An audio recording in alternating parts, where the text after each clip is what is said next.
Tenemos en la mesa a uno de los periodistas sin dudas más valientes de la Argentina, esos que van a territorio, esos que la reman, que tiene injurias por doquier, pero que viene laburando hace 20 años para llevar la verdad a nuestro país. Diego Cabot, bienvenido, ¿cómo estás? ¿Cómo andás? Gracias. Bueno, contanos un poco este caso que realmente es apasionante por lo truculento por un lado y por otro lado porque estaba bajo sospecha, pero nadie lo había investigado hasta que vos lo hiciste.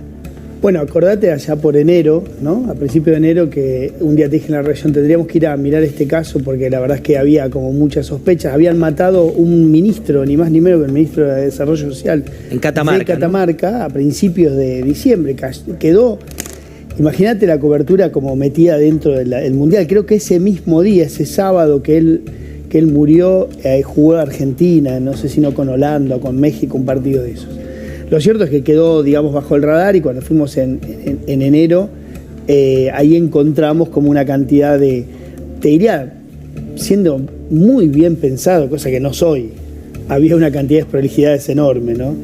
Pero lo real es que la sensación es que se había empezado a tejer un manto de encubrimiento que claramente empezaba, digamos, a surtir efecto y estaba básicamente siendo encubierto ese crimen. Bueno, ahí tenemos un testimonio que tiene que ver con esto que les está contando Diego Cabot, que es el testimonio del fiscal. Ahora Diego nos va a contar cómo sigue la historia, pero fíjate lo que decía el fiscal en ese momento y lo que pasó después. Mirá. Doctor, de las primeras medidas que se tomaron el día de ayer, las testimoniales de familiares y amigos cercanos, no hicieron notar ningún hecho irregular, un hecho violento, de inseguridad. No, precisamente yo me hice presente en el lugar del hecho, trabajé en conjunto con agentes del Ministerio de Seguridad. No hemos notado nada extraordinario, digamos, como para pensar en una muerte violenta. Doctor, por último, ¿a él se lo encuentra sin vida en el interior de la vivienda, en el dormitorio o en un lugar contiguo? Se encontraba afuera, es lo único que puedo decir, de la vivienda, en la galería, pero bueno, como detalle eso nomás. Después no se ven signos de violencia a primera vista. Muy amable, doctor. No, por favor. ¿Algo para agregar, doctor? No, solamente que se está investigando y que la fiscalía está actuando correctamente. Fiscal con anteojos negros, las Ese abuelas fue dicen, ese día, mirá y los eso ojos. que veías atrás era la casa de él, ¿no? Yo fui ahí en enero, esa era la casa del ministro.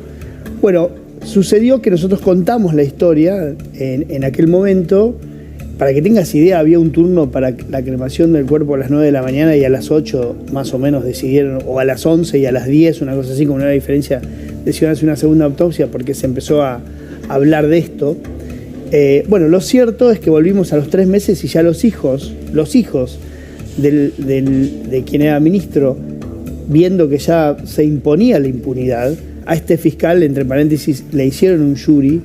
Y el fiscal, justamente... Un jury, contale a la gente, Diego, vos sos abogado, pero... Un jury es un proceso constitucional que prevé la constitución, en este caso de la provincia, mediante el cual se juzga por mal cumplimiento a un funcionario judicial, ¿no? A través de otro tribunal que se hace ad hoc, digamos, que se forma ad hoc solamente para juzgar a eso, hay miembros de la corte, en fin. Y hay un fiscal que lo tiene que acusar. Bueno, ese fiscal había dicho que no había ninguna razón para acusarlo y no instó el juicio, el jury de enjuiciamiento. Mirá, ahí ponemos un punto. Imagínense, cuando Diego habla de territorio, va a ser un territorio hostil, como puede ser en ese contexto la provincia de Catamarca, donde un funcionario decide tapar algo que estaba, digamos, solamente en la investigación de Diego, no se hablaba, estaba como muy encubierto, y 3 meses después finalmente ocurre esto con los hijos que así lo planteaban. A la familia la justicia nos mintió, como al pueblo catamarqueño también. A la familia se le dijo que murió de una caída, que murió solo, que no había violencia en las cosas, que no faltaba nada, que se había ido en paz. Ahora sabemos que papá no se cayó, que no se desmayó, no tuvo un infarto. Papá fue brutalmente golpeado. Lo tuvieron de rodillas y lo golpearon. Le reventaron el rostro, la boca, le reventaron un ojo. Lo tuvieron de rodillas y así lo ultimaron, rompiéndole la base del cráneo. Le hicieron una abertura de extremo a extremo. Lo arrastraron y lo tiraron en el patio. Lo que los asesinaron, lo limpiaron la escena. Lo rompieron todo y lo dejaron tirado. Luego llegó la policía, llegó el cuerpo forense, la fiscalía, y esto fue lo que encontraron. Y dijeron que estaban ante una muerte natural, y es mentira, es mentira. Vergüenza debería darles mentirle a la familia así. Encubridores, cómplices, mentirosos.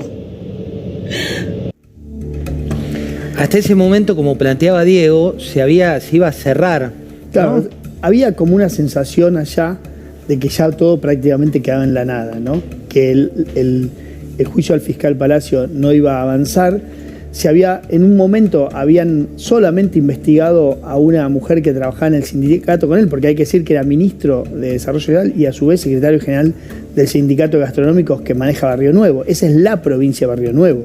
De hecho, quien asumió después, ahí está, fíjate, el ministro. ¿Qué es esta imagen? Esta es la llegada al velorio de Barrio Nuevo y quien iba adelante, camisa blanca, es Jalil, el gobernador. Cuando llegan al velorio que se hizo en el sindicato allá por diciembre, ¿no? Lo cierto es que la sensación era que habían ido solamente por una línea de investigación, que era una empleada de acá, de tareas así generales, la metieron en presa 8 días, y en un momento la tienen que soltar porque no estaba ni siquiera firmado el acta el escrito donde se pedía la detención, no lo había firmado el fiscal, imagínate. ¿Y cuáles pueden ser los móviles? Bueno, sin duda que hay ninguna línea de investigación vos podés desechar, ¿no? Pero era un hombre que manejaba muchísimo dinero y que nadie le conoce ningún enemigo, nadie, era una persona muy querida en Catamarca, en toda la provincia, pero puntualmente en la ciudad.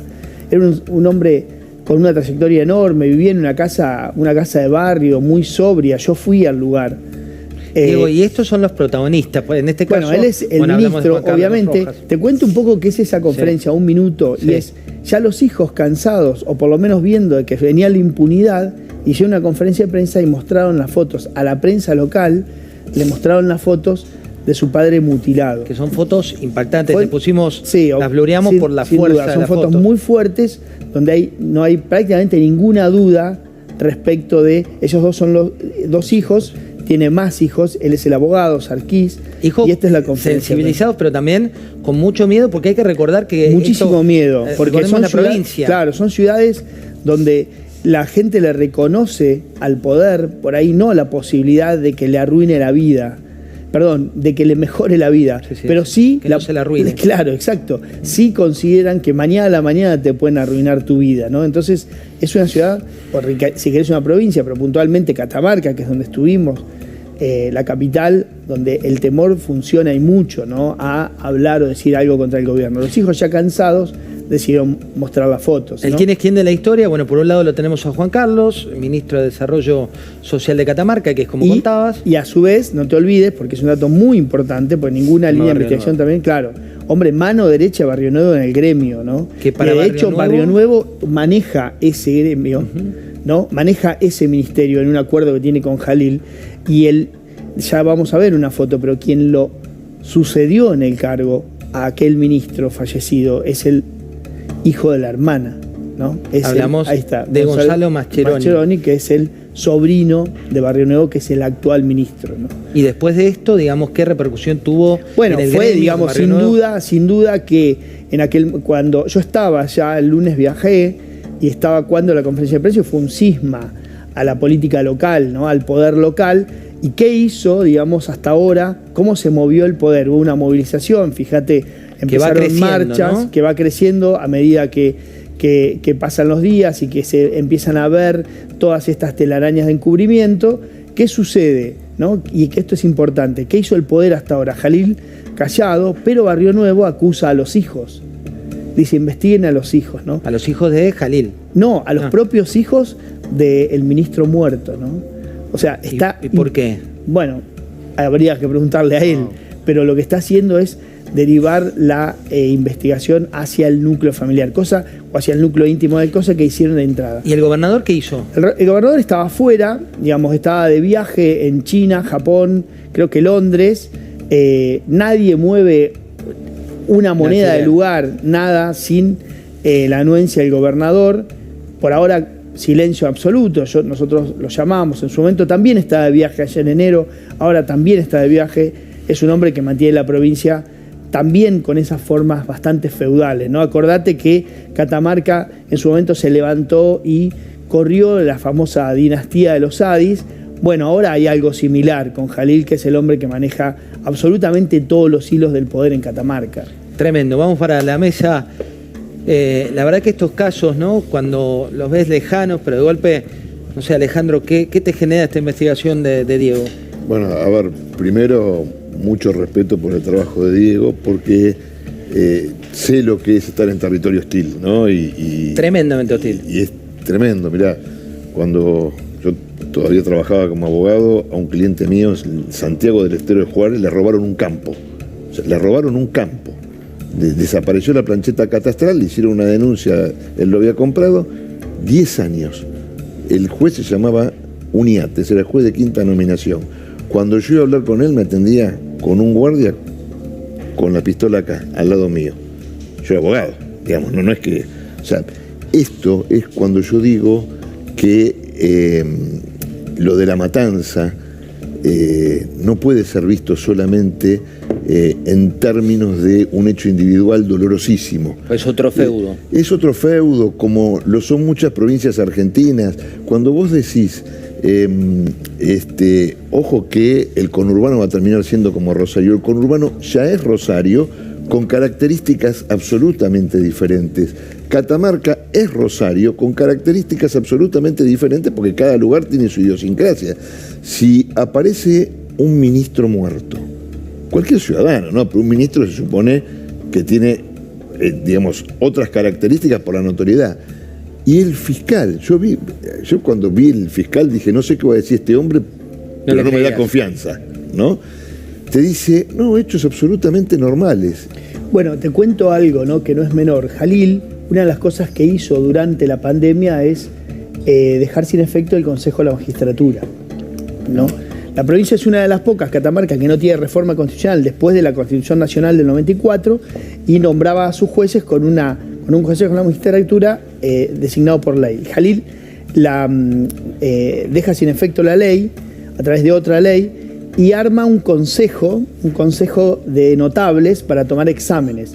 Pero ¿qué sucede? ¿Qué sucedió durante todo este tiempo? Los exámenes son muy difíciles, nadie los aprueba, y si nadie aprueba, Jalil el gobernador elige a quien quiera. O sea, Este fiscal estaba puesto hace 6 meses, era el secretario privado del vicegobernador, y era la primera vez que entendía en un homicidio. Y cantidad de funcionarios judiciales, especialmente fiscales, penales, están elegidos a dedo por el gobernador. Lo que no se dan cuenta es que esto es el no Estado, es decir, hay muchos lugares en la República Argentina donde no se cumplen las leyes de la República Argentina. Eso quiere decir que el Estado no tiene soberanía. Y ¿sabes qué? La gente, cuando la gente se subleva por un solo motivo. Hay un solo motivo que a lo largo de la historia ha hecho que la gente se subleve. Es el miedo. El miedo extremo. Todo lo demás se puede arreglar. Cuando vos ves que cortan a 9 de julio y tipos que pesan 150 kilos te dice tenemos hambre, casi si no fuera trágico sería cómico, ¿no? Pero cuando la gente tiene miedo de verdad, cuando vos tenés, por ejemplo, Villa Constructor, un lugar de la matanza, y las señoras te dicen, a las 3 de la mañana siento que me caminan por el techo, eso es miedo de verdad. Mirá, también hay otro miedo que no tiene que ver con esto, y esto que plantea Diego también, lo bueno es poner ojo, ¿no? Donde otros tapan, porque si esto no salía a nivel nacional, por ahí quedaba encubierto, por ahí los hijos tenían miedo de mostrar y de contar. Y hay otra cuestión que obviamente no es lo mismo, pero que está ocurriendo hoy por hoy, que es la inflación, Alfredo, que tiene que ver con lo que estamos viviendo cada fin de mes y lo que están viviendo los argentinos en general y en particular. Sí.